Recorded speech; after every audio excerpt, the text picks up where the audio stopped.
광고 하나 드리겠습니다. 예배 후에 건축위원회 모임을 잠깐 갖도록 하겠습니다. 잠깐이면 되니까 건축위원회 되신 분들은 잠깐 모여주시기 바랍니다.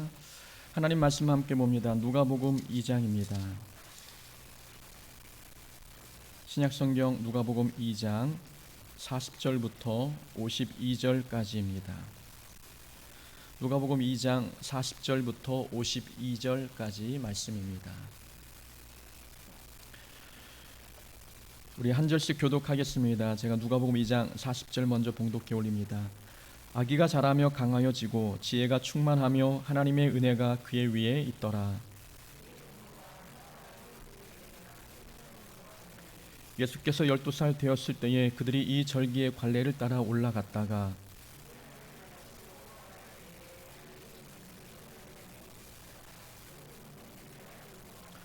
동행 중에 있는 줄로 생각하고 하룻길을 간 후 친족과 아는 자 중에서 찾되 사흘 후에 성전에서 만난즉 그가 선생들 중에 앉으사 그들에게 듣기도 하시며 묻기도 하시니 그의 부모가 보고 놀라며 그의 어머니는 이르되 아이야 어찌하여 우리에게 이렇게 하였느냐 보라 내 아버지와 내가 근심하여 너를 찾았노라.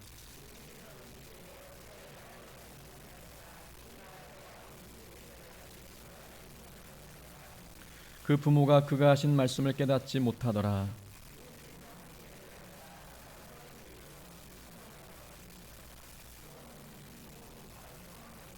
함께 읽습니다. 예수는 지혜와 키가 자라가며 하나님과 사람에게 더욱 사랑스러워 가시더라. 아멘. 그럼 본문 말씀을 통해서 균형 있는 영적 성장, 균형 있는 영적 성장이란 제목으로 말씀 함께 나누겠습니다. 성인 나이라는 심리학 용어가 있습니다. 성인 나이는 몸과 나이는 성인인데 정신적으로는 자라지 않아 어린 시절의 패턴을 버리지 못하고 그대로 유지하며 살고 있는 심리 상태를 말합니다. 성인 나이의 특징은 특별한 이유 없이 수치심을 느끼고 타인으로부터 칭찬이나 인정의 말을 듣는 것을 굉장히 어색해합니다. 타인과 친밀한 관계를 맺는데 어려움이 있다 보니까 계속해서 사람들과 사건을 자기 의지로 강제적으로 통제하고 싶은 마음이 듭니다. 억압된 분노를 처리하는데도 어려움이 있는 거죠. 그래서 충동적인 행동들이 겉으로 드러날 때가 많습니다. 성인인데 성인답지 못한 모습을 성인 아이라고 일컫습니다. 이에 반대되는 모습이 있습니다. 부모화된 아이들도 있지요. 몸은 아이인데 어른처럼 행동하는 아이들이 있습니다. 부모화된 아이들은 일찍부터 가정을 돌봐야 하는 무거운 책임감 속에서 자라납니다. 부모가 부모의 역할을 잘하지 못할 때 자녀는 의지 대상이 없어 일찍부터 어른이 되어버립니다. 애 어른이라는 말을 들을 정도로 철이 빨리 들어버리는 것이지요. 부모화된 아이들에게는 아이들에게 나타나야 할 공통적인 정서 반응이 보이지 않습니다. 지나치게 예의 바르거나 지나친 책임감을 가지고 있고 자신의 욕구를 표출하지 못하고 억제하며 남을 배려하는 면이 너무 강한 이런 모습들이 특징입니다. 성인 아이나 부모화된 아이는 모두 불균형한 성장의 결과입니다. 겉모습에 비해 내면이 덜 자랐던지 아니면 몸에 비해 내면이 훨씬 더 빨리 자랐던지 이 불균형한 성장이 만들어낸 좋지 못한 결과들입니다. 불균형한 성장은 사회성에 문제가 생기거나 타인과의 관계를 맺는데 어려움을 겪습니다. 무엇보다 내적 성장과 외적 성장의 불균형을 이룰 때에 피해자는 정작 본인입니다. 이 불균형한 성장은 마음의 병이 생길 위험이 매우 높은 것이지요. 성인은 성인답게 성장해 가고 아이는 아이다운 모습으로 성장해 가야 건강합니다. 건강한 성장은 그렇게 신체적인 성장, 지적인 성장과 그리고 지혜의 성장이 함께 이루어져야 합니다. 지난 13일 부산에서 있었던 사건입니다. 고급 슈퍼카를 탄 30대 초반의 남자가 일가족이 타고 있던 차량을 가로막았습니다. 슈퍼카를 몰고 있는 자기 앞에 끼어들었다는 이유로 굉장히 화가 난 모양입니다. 창문을 열고 어린 자녀들이 타고 있는 차량을 향해 욕을 했고 그 어린 아이들에게는 너희 아빠가 거지라서 그런 작은 차만 타고 다니는 거야 라고 폭언을 가했습니다. 30대 초반이면 그래도 어른 아니겠습니까? 어른답지 못한 모습을 보여주고 있는 겁니다. 나이만 먹었다고 어른이 아니지요. 몸만 자랐다고 어른이 아닙니다. 경제적인 부를 누리고 있다고 해서 어른이라 말할 수 없습니다. 나이에 맞는 내적인 성장이 있지 않고는 어른이라 말하기 굉장히 어렵습니다. 지혜와 성품이 그 나이에 걸맞을 때 비로소 어른다운 모습을 갖추게 됩니다. 외적인 성장과 내적 성장의 불균형은 보는 사람으로 하여금 인상을 찌푸리게 만듭니다. 이것은 신앙생활에도 마찬가지입니다. 신앙생활을 시작한 지 오래되었는데 그 연륜에 맞는 내적 성장, 영적인 성장이 이루어지지 아니하면 다른 사람들이 보기에 굉장히 불편합니다. 직분을 맡고 있다면 그에 합당한 내면적 성장이 있어야 되는데 직분에 어울리지 않는 언행을 할 때 사람들의 마음은 다치는 법이지요. 외적인 성장과 영적인 성장의 불균형이 공동체를 무너뜨리고 관계를 깨트려 버립니다. 성숙한 그리스도인의 영적 기초라는 책에서는 영적 성장에도 4가지 단계가 있다고 이야기합니다. 영적인 갓난아기가 있고 영적인 어린아이가 있으며 영적인 청년과 영적 아비의 단계가 있다고 이야기합니다. 예수를 믿음과 동시에 우리는 영적인 갓난아이가 되지만 시간이 흐르면서 영적 아비로 자라가야 합니다. 신앙의 연륜은 오래되었는데 영적 아비의 모습은 보이지 않고 여전히 영적 갓난아기의 모습을 보인다면 하나님 보실 때에 또 사람이 볼 때에 옳지 않을 것입니다. 영적 갓난아이의 특징은 흔들림이 큽니다. 외부 환경에 요동함이 큰 거지요. 경쟁의식이 강해 늘 본인이 인정받고 주목받고 싶어 합니다. 칭찬과 격려가 있어야만 신앙생활을 잘하게 되는 그런 모습을 보이는 거죠. 신앙생활을 오래 했는데 또 직분을 맡아 봉사하고 있는데도 불구하고 이런 갓난아기 모습에서 벗어나지 못한다면 이 또한 다른 사람들이 볼 때에 인상을 찌푸릴 만한 모습 아니겠습니까? 신앙의 연륜에 맞게 영적 성장도 이루어져야 균형감 있는 신앙생활을 하게 됩니다. 목사가 영적 갓난아기 모습을 보인다면, 장로와 권사와 항존직이 영적 갓난아기 모습을 보인다면 공동체를 바라보는 사람과 하나님의 시선이 어떠하겠습니까? 지난 교회 부목사 시절 한 장로님께서 좀 상처를 받으셔서 교회를 안 나오셨습니다. 제가 볼 때는 큰 문제도 아니었습니다. 화요일부터 출근을 하면 결석자들 전화신방을 돌리는데 제 기준은 새 가족이 결석할 때 제일 먼저 전화를 돌립니다. 항존직이 빠졌을 때에는 맨 마지막에 전화를 돌리거나 하지 않습니다. 그런데 그 장로님께서 당신이 교회를 안 나왔는데 전화 한 통 없다고 더 삐지시는 겁니다. 제 기준에서는 새 가족을 먼저 전화해야 된다는 이 기준 때문에 우선순위에서 밀어두었는데 섭섭했던 모양입니다. 담임 목사님께서 부르시더니 장로님을 제일 먼저 전화라는 겁니다. 여러분 어떻게 생각하십니까? 항존직이 교회를 빠지셨고 새 가족이 빠졌습니다. 여러분들은 누구를 먼저 챙기시겠습니까? 여전히 항존직인데도 불구하고 먼저 챙김을 받고 먼저 관심을 받고 싶어 한다면 이 모습이 과연 영적 아비의 모습이겠습니까? 인상을 찌푸릴 수밖에 없는 모습 아니겠습니까? 우리의 신앙생활에는 영적인 균형감이 있어야 합니다. 신앙의 연륜에 맞게 직분에 맞게 우리의 지혜도 자라고 영적 성장도 분명히 따라와줘야 합니다. 예수님은 균형 있는 신앙을 우리에게 보여주고 있습니다. 40절에 보니까 아이가 자라며 강하여지고 지혜가 충만하며 하나님의 은혜가 그의 위에 있더라. 예수님은 강하게 성장하셨습니다. 신체적인 성장을 이루었지요. 지혜가 충만했습니다. 내적인 성장도 이루었습니다. 하나님의 은혜가 그 위에 있었습니다. 하나님과의 관계가 돈독했기 때문에 하나님의 은혜가 그 위에 머문 것 아니겠습니까? 영적인 성장도 분명 보여주고 있습니다.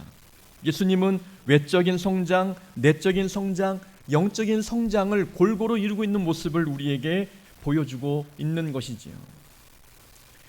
우리의 몸은 영과 육과 혼으로 구성되어 있다. 이렇게 3분설로 이야기하는 분들 계십니다. 또 어떤 분은 2분설을 주장하죠. 우리의 몸은 영혼과 육으로 되어 있다 라고 이야기합니다. 근데 중요한 것은 영과 혼과 육은 서로 분리될 수 있는 개념이 아니라는 겁니다. 서로 떨어질 수 있는 존재가 아니지요. 서로 연결되어 있습니다. 그래서 3분설, 2분설이 중요한 것이 아니라 영육혼 통합설이 더 합리적이고 타당한 주장입니다. 우리는 영혼과 육이 통합되어 있는 존재입니다. 서로 연결되어 있기 때문에 육체적으로 아프면 영적으로도 침체가 오는 겁니다. 몸이 아프면 영적으로 다운되는 이유가 우리의 영혼과 육이 서로 하나로 연결되어 있기 때문이지요. 그래서 우리 신앙생활이 건강해지려면 외적인 성장과 내적인 성장 그리고 영적 성장 모두 균형감 있게 이루어져야 합니다. 육체적 성장을 위해서 건강하게 운동해야 되지요. 내적 성장을 이루기 위해서 성령의 열매를 날마다 맺어가야 합니다. 영적인 성장을 위해서 우리는 날마다 기도와 말씀에 전무하며 하나님과 올바른 관계를 맺기 위해 노력해야 합니다.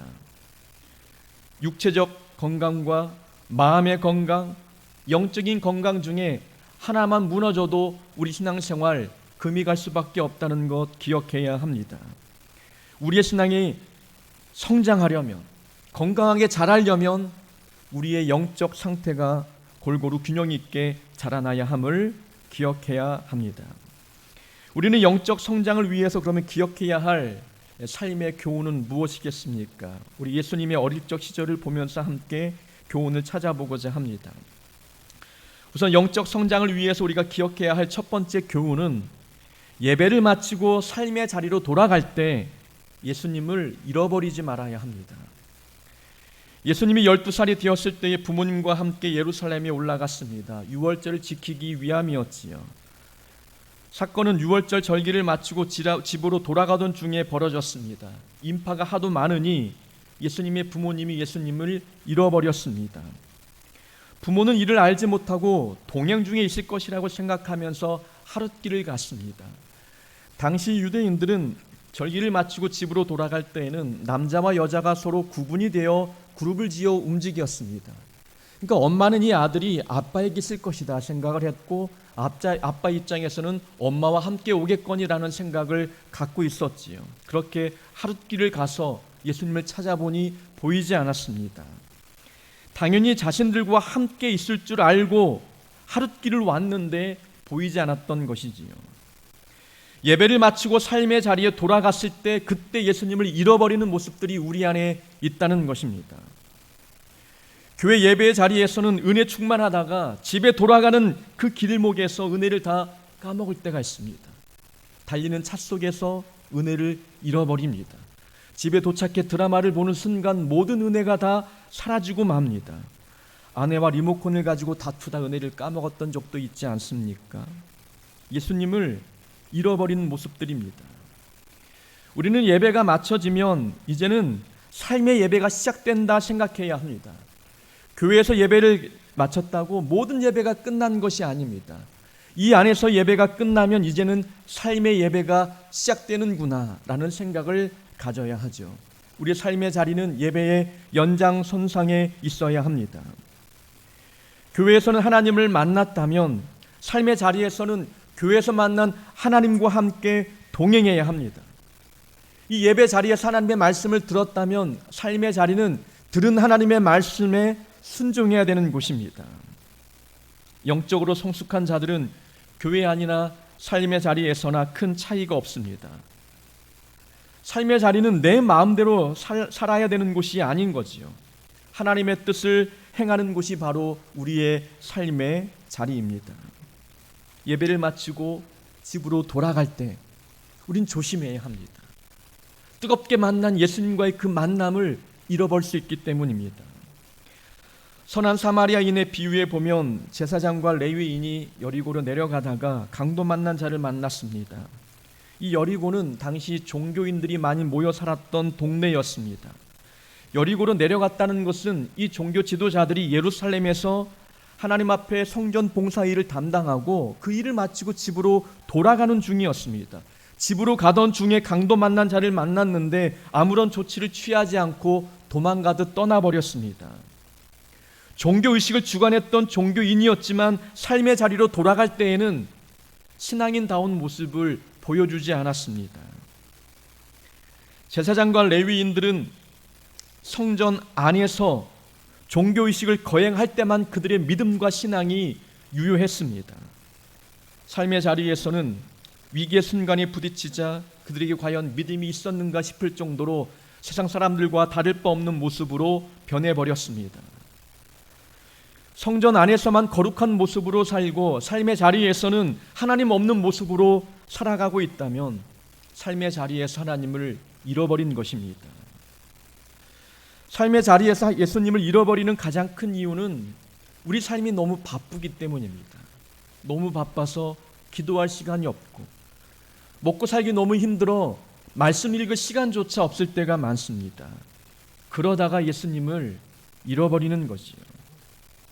삶이 바빠 예배 참석도 뜸해지고 경건 생활도 게을러지다 보면 어느 순간 하나님으로부터 내가 멀리 떨어져 있음을 깨닫습니다. 떨어진 것조차 모르고 신앙생활하다가 어느덧 돌아보니 믿음이 바닥났고 또한 예수님과의 만남 자체가 기억에도 나지 않을 만큼 소원해졌습니다. 하나님 우리를 놓지 않는데 우리가 예수님의 손을 놓아버릴 때가 있다는 거죠. 삶이 너무 바쁘기 때문입니다. 누가복음 17장에 이런 말씀이 있습니다. 노아가 방주에 들어가는 날까지 사람들이 먹고 마시고 장가들고 시집 가더니 홍수가 나서 저희를 다 멸하였으며 또 롯의 때와 같으리니 사람들이 먹고 마시고 사고 팔고 심고 집을 짓더니 롯이 소돔에서 나가는 날에 하늘로서 불과 유황이 비오듯 하여 저희를 멸하였느니라. 심판의 때가 다가왔는데도 노아 시대나 롯의 시대 사람들이 하나님께 집중하지 않았습니다. 무엇 때문입니까? 먹고 살기 바빴던 겁니다. 시집 가고 장가 가고 먹고 마시고 사고 팔고 집을 짓고 내가 해야 할 삶에 많은 분주한 일들이 많다 보니까 정말 가장 중요한 시기, 하나님께 집중해야 될 시기에 하나님을 잃어버린 겁니다. 삶이 너무 바쁘고 분주하면 예수님을 잃어버릴 확률이 높습니다. 유월절 행사를 마치고 집으로 돌아갔던 마리아와 요셉, 그들 마음에 무엇 때문에 그들의 생각과 마음이 분주했는지는 모르지만 예수님이 함께 동행하는지조차 검사하지 않았습니다. 확인하지 않았습니다. 안일하게 생각했죠. 추측만 한 겁니다. 따라오고 있겠지. 주님이 나와 동행해주고 계시겠지. 막연한 기대와 추측으로 신앙생활을 하고 있는 모습이 바로 우리의 모습이 아닙니까? 이렇게 살아도 하나님이 나와 동행해 주시겠지. 내 삶 바쁘고 분주한 것 하나님도 아시니까 잠깐 기도하지 않고 말씀 보지 않고 예배생활 잠깐 쉬어도 하나님 나와 잠깐은 동행해 주시겠지. 막연한 추측과 기대감으로 살다 주님을 잃어버릴 수 있는 위험에 빠질 때가 있다는 겁니다. 우리는 안일하게 신앙생활하지 말아야 합니다. 매일매일 주님이 나와 동행하는지 점검해야 합니다. 확인해야 합니다.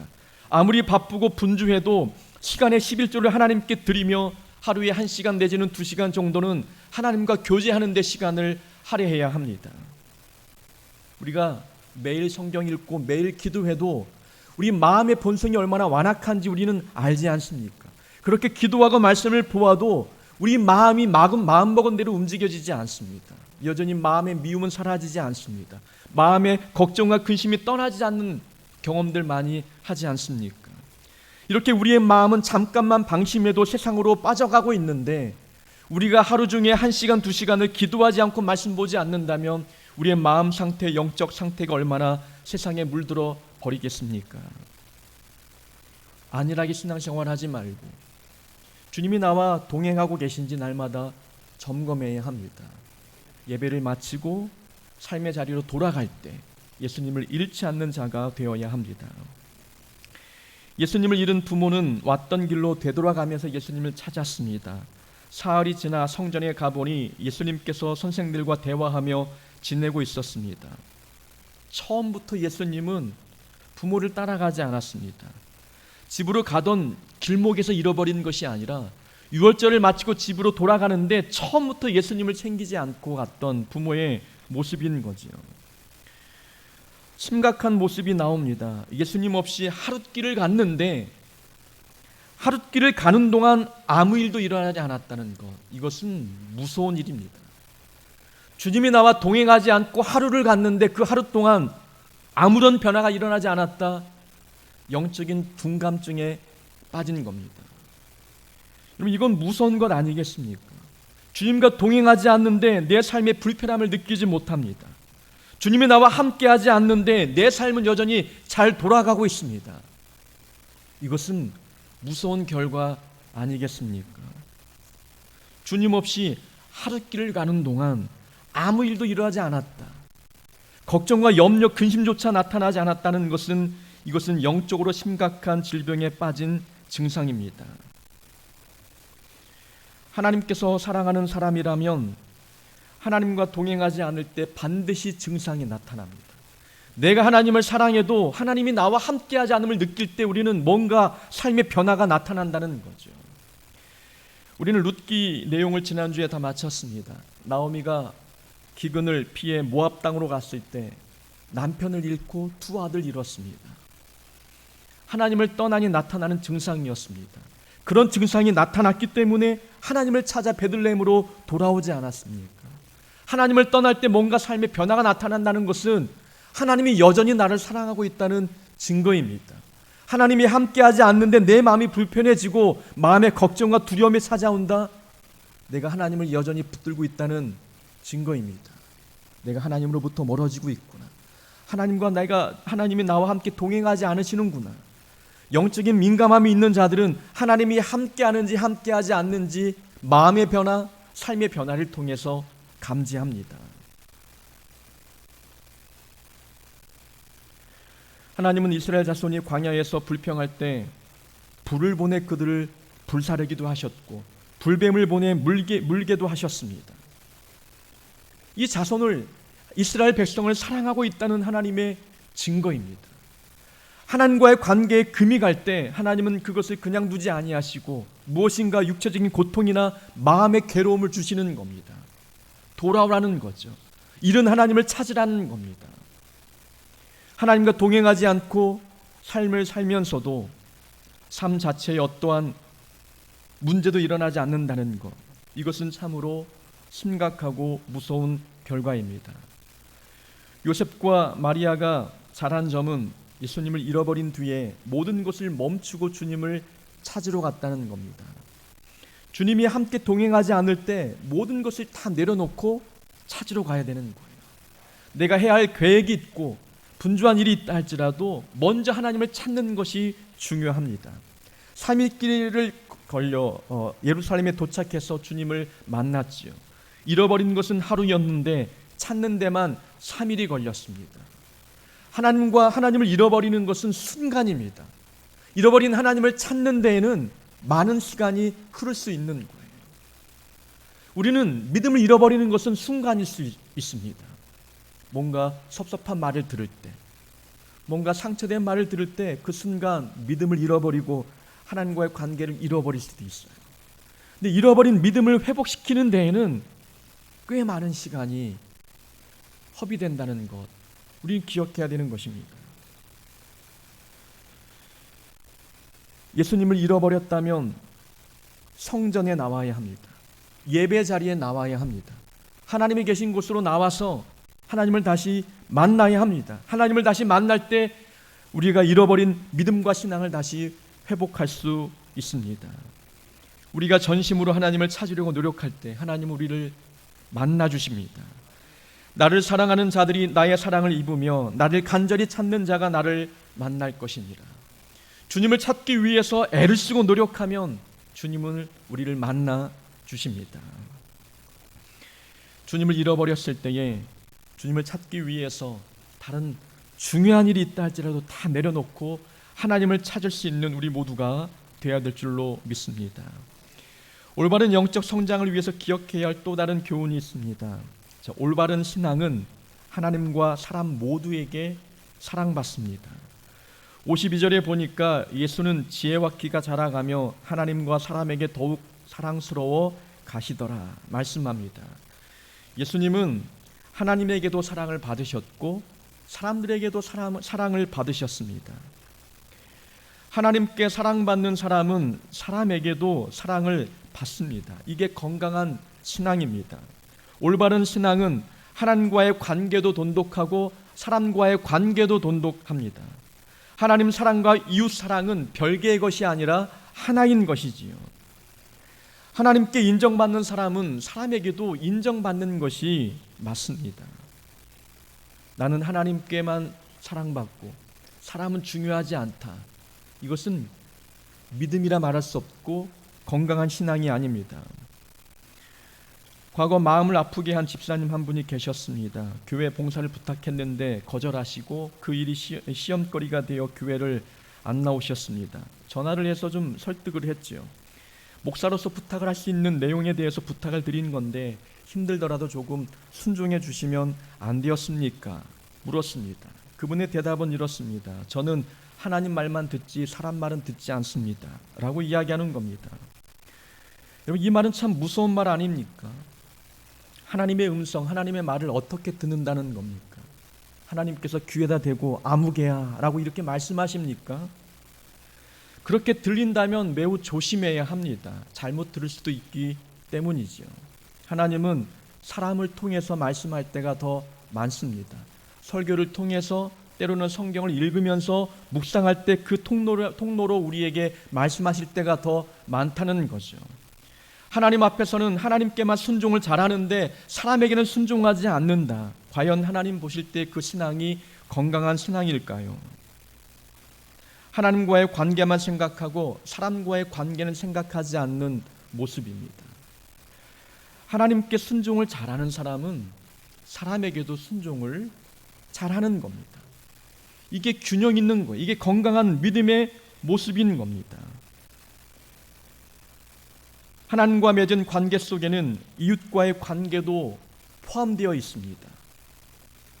하나님과의 관계와 이웃과의 관계가 다를 수 없는 겁니다. 이것이 같은 것임을 우리는 기억해야 하는 거죠. 많은 신앙인들이 신앙의 이중적인 모습을 보일 때가 있습니다. 하나님과의 관계만 중시하고 사람과의 관계는 중시하지 않기 때문에 나타나는 현상이죠. 교회 안에서는 열심히 있는 거룩한 모습인데 교회만 떠나면 세상 사람과 다를 바 없는 모습으로 살아갑니다. 신앙의 이중적인 모습이지요. 자녀들이 엄마의 목소리가 달라질 때를 감지하지 않습니까? 집에서 야단칠 때는 굉장히 싸나운 목소리인데 교회에서 오는 전화를 딱 받으면 예 목사님 하고 목소리가 바뀌어요. 그때 자녀들이 느끼는 배신감은 이루 말할 수 없는 겁니다. 저도 느꼈고 우리 자녀도 똑같이 느끼고 있더라고요. 신앙의 이중적인 모습은 하나님과의 관계만 중시 여길 때 나타납니다. 사람과의 관계를 중시 여기지 않을 때 우리의 이중적인 모습은 더욱더 강화되어 가는 것이지요. 인터넷에 이런 글이 있습니다. 새벽 기도에 오래도록 한 번도 빠지지 않고 참석한 집사님의 눈길이 무섭습니다. 그분의 머릿속에는 새벽 기도에 빠진 목사와 장로들의 빠진 횟수와 날짜가 정확하게 기록되어 있습니다. 11조를 정확하게 꼬박꼬박하는 신자의 눈길이 무섭습니다. 그분의 머릿속에는 11조를 빼먹거나 제대로 하지 않는 동료 신자들의 목록이 빼곡히 들어 있습니다. 40일 금식 기도를 다녀온 권사님의 눈길이 무섭습니다. 그분의 시선에는 너는 왜 금식 기도를 하지 않느냐라는 무언의 질타가 섞여 있습니다. 크고 건강한 교회를 다니는 성도가 무섭습니다. 그분의 말투에는 작고 별 볼 일 없는 교회를 다니는 사람에 대한 우월감이 넘쳐납니다. 성도 수가 제법 되는 교회 목사들이 무섭습니다. 그분의 권위와 무게가 엄청난 압박으로 성도들을 찌그러뜨립니다.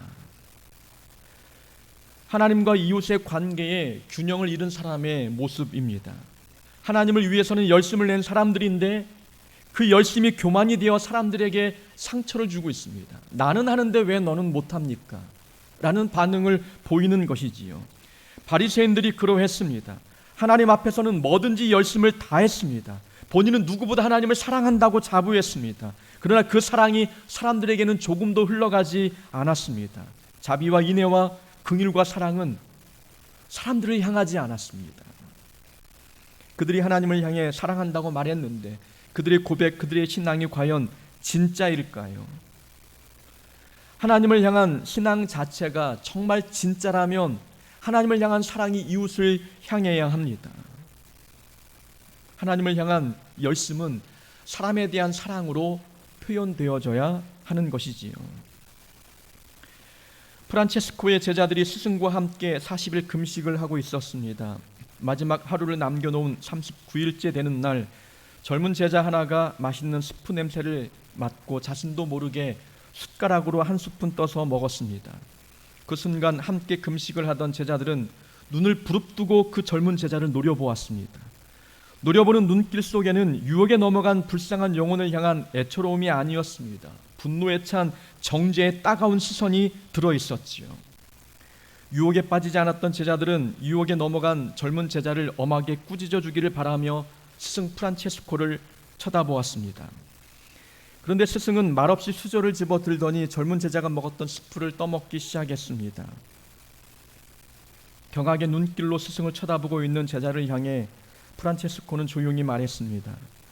우리가 금식을 하며 기도를 드리는 것은 모두가 예수님의 인격을 담고 그분의 성품을 본받아 서로가 서로를 참으며 사랑하며 아끼자는 것입니다. 저 젊은이가 유혹을 이기지 못하고 스프를 떠먹은 것은 죄가 아닙니다. 하지만 그를 정죄하고 배척하는 여러분들이야말로 지금 큰 죄를 짓고 있는 것입니다. 굶으면서 서로 미워하는 것보다는 실컷 먹고 사랑하는 것이 더 낫습니다. 라고 이야기했습니다. 하나님을 열심을 다해 사랑하는 이유는 무엇 때문입니까? 이웃을 사랑하기 위함입니다. 우리가 하나님을 사랑하고 예수 잘 믿는 이유는 이웃을 섬기고 이웃을 사랑하기 위함입니다.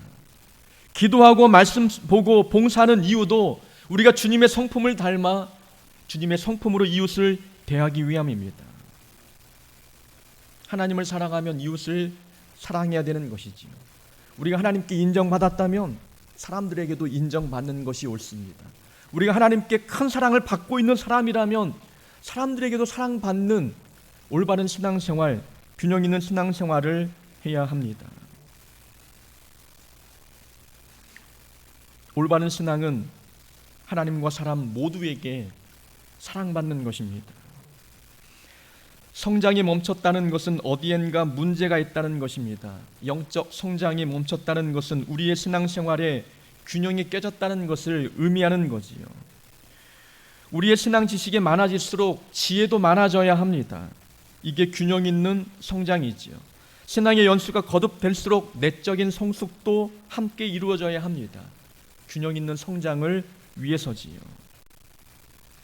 우리의 지식과 지혜와 영성이 날마다 성장해 가야 합니다.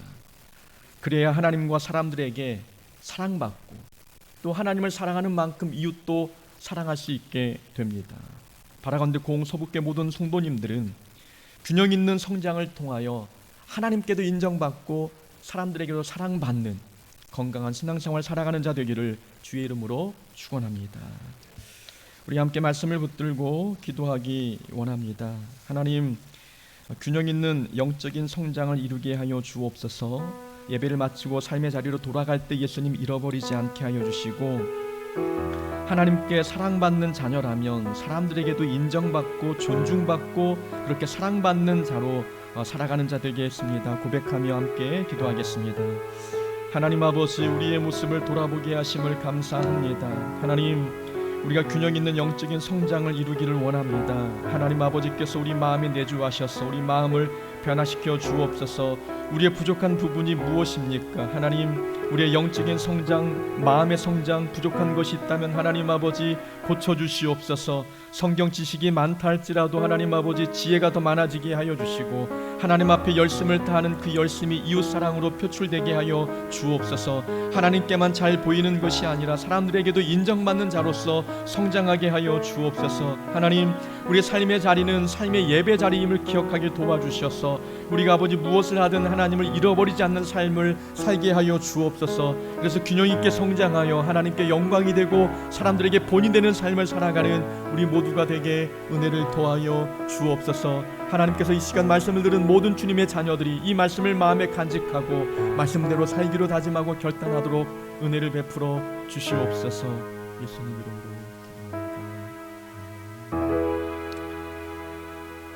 하나님 아버지, 말씀을 들었습니다. 들은 말씀을 삶의 자리에서 순종하게 하여 주옵소서. 이제는 예배를 마치지만 삶의 예배가 시작됨을 기억하게 도와주셔서 삶의 자리에서 예수님을 잃어버리지 않는 자 되게 도와주옵소서. 하나님께 열심을 다하는 것처럼 사람들에게 사랑도 잘 열심히 베풀게 하여 주셔서 우리의 믿음, 우리의 신앙생활이 균형을 이루도록 하나님께서 축복하여 주옵소서. 예수님의 이름으로 기도하옵나이다. 아멘.